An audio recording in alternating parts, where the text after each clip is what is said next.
Grįžtam į studiją, mes kalbam apie išlaidas maistų, išlaidas pragyvenimui kartu su Sauliumi Stoma, parlamentaru, Rokiškio Sūrio valdybos pirmininku Daliumi Trumpa bei Nerijum Mačiuliu iš Swedbanko vyriausiojo ekonomistu. Sauliau, vis dėlto, kur čia yra problemos šaknis? Iš vienos pusės mes turim socialinę problemą, žmonės tikrai labai erzina tos augančios kainos, atlyginimai neadekvatus kainom ir perkamoji galia per pus mažesnė 58% ES vidurkio Lietuvoje. Tai kaip čia tam žmogui suprasti, kuriam čia galia šaknys? Na, iš tikrųjų, visai neseniai buvo apklausa ir 70% žmonių pasakė, kad jie išleidžia viską, ką uždirba šiuo metu. Taip. Tai iš tikrųjų gana baisokai. Beveik 70% žmonių sako, kad jie viską išleidžia, ką gauna. O reiškia 16-18% apskritai sako, kad jiem neužtenka. Taip. Normaliai reiškia tiem būtiniausiam produktam netgi pirkti savo pajamų. Taip. Tai, na, vis dėlto tai neadekvatu mūsų ekonomikai, aš taip manau. Kažkur yra disbalansas, netitikimas. Tai kurioje vietoje jūs, aš vis tiek laikausi savo nuomonės, kad konkurencija čia yra nepakankama. Gerai, sutinku, sakykime, jūs tiksliau žinot, kad Latvijoje tenai kainos yra šiek tiek didesnės, bet Lenkijoje jos tikrai yra mažesnės. Dabar visai neseniai nusipirkau... Lenkijoje, aš pertrauksiu, iš tikrųjų, atsiprašau, Lenkijoje jos mažesnės tik tai PVM sąskaita. Atmesit PVM, Lenkijoje kainos yra didesnės. Bet žiūrėkit, PVM, na gerai, 10%, bet kaina būna kai kuri ir ženkliai mažesnė. Kada lyginama kartais statistika ir norima parodyti, kada paėmama mūsų pakelis brangiausias, nes ir Lietuvoje rinkoje yra pienas, kuris kainuoja gal 3,20 ir 2,40 galit šitoj, tada kada mūsų paėmų pieno pakelį 3,20 ir lygina su Lido parduotuvė, kur pigiausia, tai tada atrodo, kad ir brangesnis. Bet aš tikrai galiu atsakingai pareikšti ir mes tą nešėm tą statistiką, kada ginčijomėms ir su Žemės ūkio ministerija, kad atmetus PVM ir Lenkijoje pieno produktai yra brangesni negu Lietuvoje. Gerai, bet jeigu dar prekybos tinklų daugiau Lietuvoje ateitų, mes turėtum prielaidas didesniai konkurencijai, tokiem pagristesniem kainom, mažesniem. Nerijau, kaip jums atrodo? Gal tikrai daugiau reiktų žaidėjų ar prekybos ar gamybos rinkoje? Daugiau žaidėjų nepakenktų, jeigu jų būtų per daug, tai vienas ar kitas, kuris veikia neefektyviai, bankrutuotų, bet kai žaidėjų rinkoje yra daugiau, jie konkuruodami stengiasi sumažinti savo išlaidas, padidinti savo efektyvumą ir tokiu būdu galbūt parduoti pigesnę produkciją. Bet apskritai sunku įsivaizduoti vis dėlto tokią situaciją, kad atsiradus daugiau gamintojų maisto produktų ar daugiau prekybos tinklų, staiga kainos pradėtų mažėti. Tai yra bendra pasaulinė tendencija, maisto produktai brangsta visose pasaulio šalise. Lietuvoje vis dar maisto produktai yra vieni pigiausių Europos Sąjungoje ir mes galime sakyti, kad jeigu dar labiau maisto produktai pabrangs, tai žmonės išmirs, galime gąsdinti visuomenę, bet taip tikrai nebus.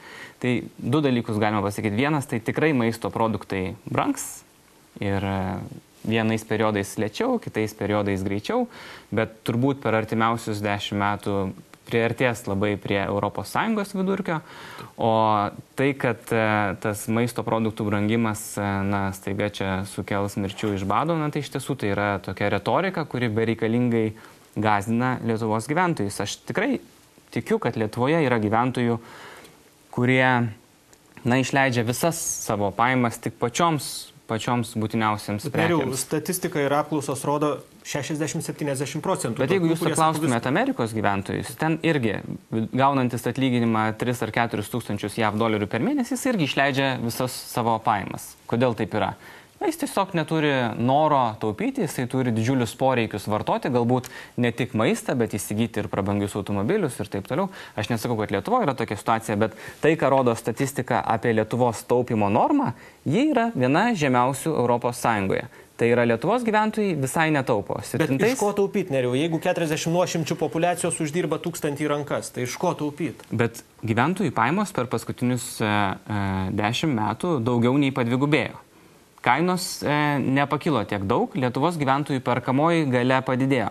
Reiškia, atitinkamai padidėjo ir noras vartoti, pirkti daugiau, geresnius, brangesnius daiktus. Gerai, taip atidžiai klauso Saulius Toma, tai kaip jūs aš tik tai to džiaugiuosi, kad augimo ir pajamų. Bet kokiu atveju, iš tikrųjų, mes esame įsilieję į tą didžiąją Europos erdvę ir mūsų gyvenimas neišvengiamai gerėja. Bet jis gerėja lėtai, o kadangi mes esam toj didžiojoje erdvėje turtingų valstybių, tai žmonės iš Lietuvos išvažiuoja labai nesunkiai ten, kur vis dėlto gyvenimas yra geresnis. Bet net jūs sako, žmonės nepakankamai taupo Lietuvoje, nepakankamai ruošiasi tam rezervui kažkokiam ir viską išleidžia. Šituo tai jau drįščiau ginčytis net už mane protingesniais ekspertais, nes iš tikrųjų dabar šiuo metu padidėjo, bankuose laikomų individualių indėlių sumos padidėjo, per krizę padidėjo, žmonės, reiškia, taupo. Matyt, buvom tiek įsigandę tos krizės, kad žmonės dar susispaudė ir pradėjo taupyti. Čia mes, kad nepanaudojam tų pinigų normaliai, o laikom šituose bankuose, kur irgi daro pelną ir išveža į užsienį dalį to mūsų pinigų. Tai kita bėda, dabar ne apie tai kalbam. Gerai, bet buvo ir finansų ministrės pareiškimas, kad kainos pakilo todėl, jog žmonės tokio įkvėpė optimizmo daugiau ir atsirado perspektyva kažkokia aiškesnė ir duomenys geresni, šviesesni. Kiek aš irgi turiu aurimai duomenų, tai dabar tas vidaus vartojimas vis dėlto ženkliai nedidėja kažkodėl tai. Dalius Trumpa, kaip jūs dėl vartotojų apskritai elgesio ir vidaus rinkos? Aš nesu didelis ekspertas per visas rinkas, bet pieno pramonės rinkoje vartojimas tikrai nesumažėjo ženkliai krizės metu, nes vis dėlto mes gaminam produkciją, kuri yra kasdieninio vartojimo ir, kaip vadinama, moksliškai nelanksti paklausai, taip ir jis dabar tikrai nepradėjo didėti.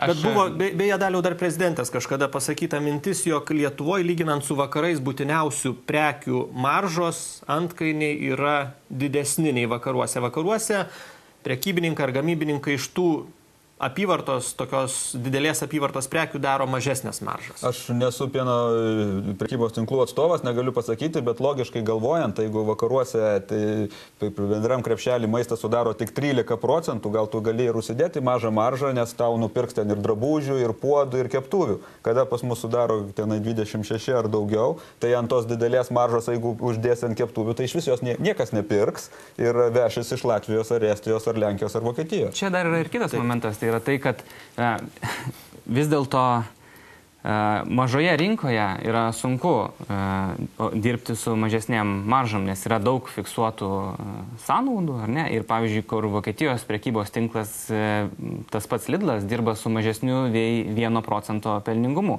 Bet apyvarta yra tokia didelė, kad jis gali sėkmingai funkcionuoti ir labai su mažom maržom. Mūsų tinklai apyvartą, žiūrėkit, kokias turi ir mažmeninės prekybos sistemos. Lietuvos prekybos tinklų apyvartos nelinkim su Vokietijos. Ten skirtumai yra keliasdešimt, gal net kelis šimtus kartų skiriasi. Bet kiek pagimdo milijardierių ta sistema vos per keletą metų, štai žmonės kaip pakelia savo asmeninės pajamas, kurie yra savininkai tų sistemų prekybos. Tai čia vėlgi žmonėms klausimas. Tas asmeninės pajamas per daug metų ir ant kiekvieno gyventojo ir paskaičiuokit, kiek kiekvienam gausis. Ten nesigaus ir 10 litų. Tai tik atrodo, kaip į vieną vietą daug sudėdi, tai atrodo daug. O kada išdalini, kas viskas uždirbta buvo net ne per 10, per daugiau, 3 milijonam dalinti, tai žiūrėkit, kas gaunasi. Aš norėčiau grįžti vėl ties tą taupimo normą ir Saulius iš tiesų yra teisus, jisai pastebėjo teisingai, tą rodo ir statistikos duomenys, kad 2009 metais taupimo norma išaugo ir Lietuvos gyventojai sutaupė maždaug 7% visų savo pajamų.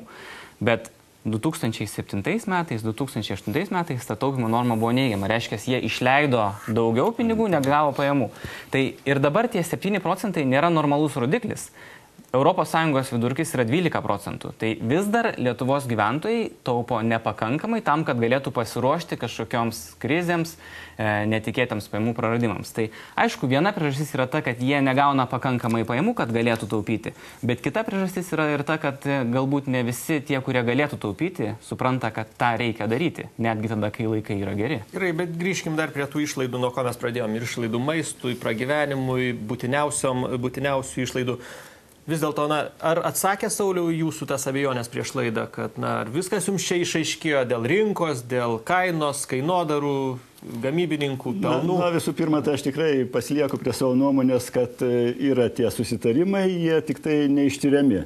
Mūsų konkurencijos tarnyba net ir pasikeitus vadovui kol kas neparodė aktyvumo, kaip dirba vakaruose tokios tarnybos, kur tikrai turi. Kas pagaliau ištirti? Aš atsimenu, kaip prieš tvirtinant naują vadovą buvo pateikti duomenys, net ir pajėgumų nėra.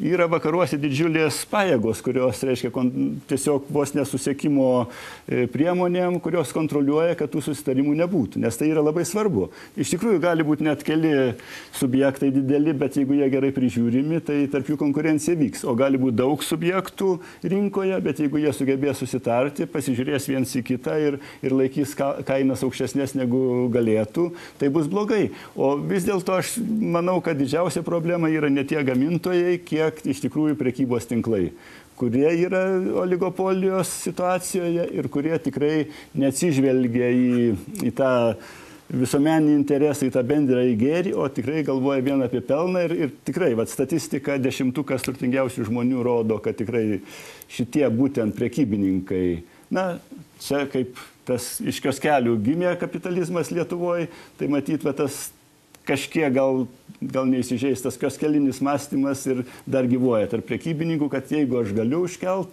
tai užkeliu, jeigu aš galiu su kažkokia akcija apgauti žmogų, pakelt naują prekę, sakykime, atveža, pastato didelę jos kainą ir padaro akciją, kad ten ta kaina sumažinta 30%. Ir žmogus pamato, puola iš karto, griebia perka. Rinkoje ir prekybos sistemoje apstu tokių manipuliavimų, vartotojų. Piknaudžiavimų, neinformatumų žmonių. Bet čia gal mūsų ir vartotojų problema yra pakankamai žemas, tai pavadinkim, sąmoningumo lygis ir čia buvo toks organizacijų visuomeninių mažai. Tyrimas Šveicarijos finansų analitiko, kuris gyvena Lietuvoje šiuo metu, reiškia, ir jis tiesiai šviesiai pasakė, kad problema yra ir vartotojas Lietuvos, kuris tiesiog neskaičiuoja. Jis ateina į parduotuvę ir emociškai reaguoja į tai emociškai, kur čia akcija, jis griebia, o kaip ten iš tikrųjų yra, nepasiskaičiuoja, kad galbūt kitose parduotuvėse vidurkis tos prekių kainos yra mažesnis ir jis ramiai galėtų pirkti kitaip visai. Gerai, dėl verslininkų, štai atsakomybės tokios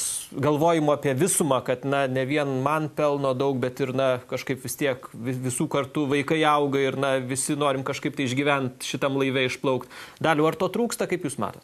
Aš, kadangi pats galiu skaityti save verslininku, aš tikrai ir kiek bendrauju su verslininkais, tikrai nematau to trūkumo. Ir iš tikrųjų aš vieną dalyką galiu pasakyti. Jeigu mes dabar kalbame apie kainas ir ekspertas prižiūrėti, kad Lietuvoje, kadangi mes esame ES atviroje rinkoje, maisto kainos, kadangi mano sektorius ir visos kitos kainos artės prie ES. Mes ir čia niekaip nesustabdysi. Niekas nedirbs ir nepardavinės Lietuvoje pigiau, nei ūkininkas parduos pieną pigiau. Bet kad jos jau yra europietiškos dalių. Taigi, sako, 20% dar yra pigiau. 25% mažiau negu Europos Sąjunga. Gerai, bet maisto produktai, žmonės sako, Vokietijoje adekvatus, ar cukrų paimsi? Aš tik tai aiškinau, kaip yra lyginama. Visą laiką galima rasti ir Lietuvoje dvigubai skirtingų, bet jeigu paim statistiką, tai dar yra pigesnės. Bendras lygis. Bet jos bloga žinia yra ta, kad jos kils ir labai sparčiai, nes lyginti net yra bendra rinka. Tai ir mes prieš tą niekaip negalim nieko padaryti. Nei užkeikimas konkurencija, karteliais ir visa kita. Kol mes galvosim apie verslininkus, kad verslumas yra blogai, kad jie visi yra vagis, taip mes atmušim jaunimui norą eiti verslą. Kol mes nedarysim verslo, tol mes blogai gyvensim. Na, matyt, visko yra. Ir čia gal aš jau užbaigsiu diskusiją. Ačiū, kad atvyko. Tikrai, kaip ir visose sistemose yra visko ir, reiktų matyti palinkėti, kad ta šviesa labiau ir verslo žmonėse plėtotųsi, ir skaidrumas, ir ką Saulius akcentavo, matyti pavyzdžių žmonės taip pat mato ir nekli įvairių. Yra mūsų valstybei. Ačiū, kad atvykote į Baltijos televiziją. Dalius Trumpa, Saulius Toma bei Nerijus Mačiulis buvo šį vakarą mūsų svečiai. Iki kitų susitikimų. Iki.